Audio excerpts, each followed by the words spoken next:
वणवा कसा आता कळाया लागले,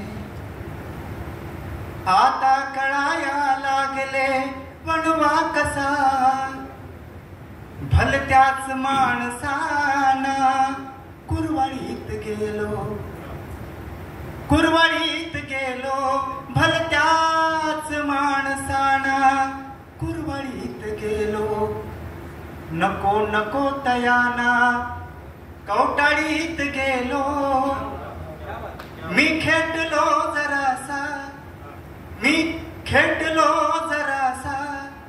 जळत्या घरास एका माझ्याच निवाऱ्याला मी जाळीत गेलो. वणवा कसा आता कळाया लागले. घरटे उभे, घरटे उभे जेव्हा चळाया लागले.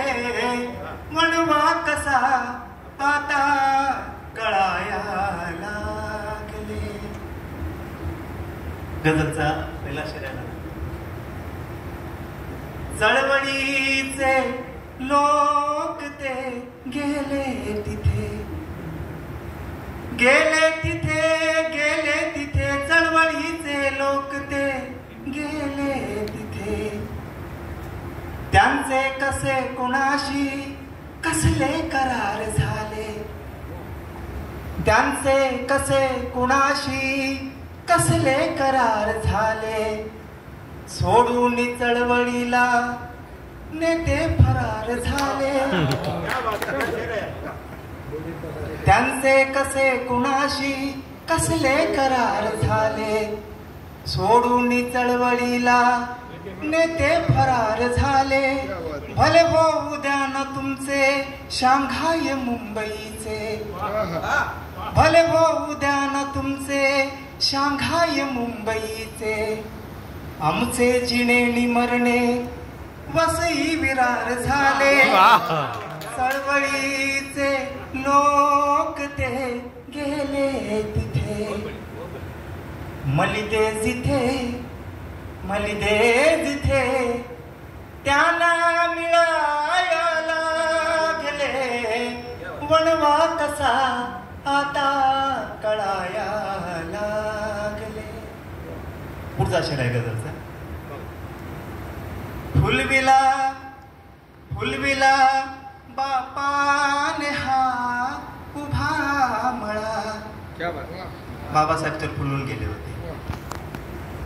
फुलविला बापाने हा उभा मळा.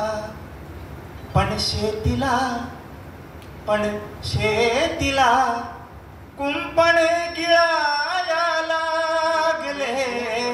वणवा कसा आता कळाया लागले.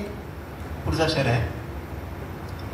पहा भयानक परिस्थिती कशी आहे की एक पाऊल पुढे टाकतो तरी मरण आणि मागे टाकतो तरी मरण. पावलांती दिसे पुढे मरण उभे. माझ्याच माणसाने मजला शिकार केले, माझ्याच माणसाने मजला शिकार केले. आडून दुश्मनांच्या जीव घेणे वार केले.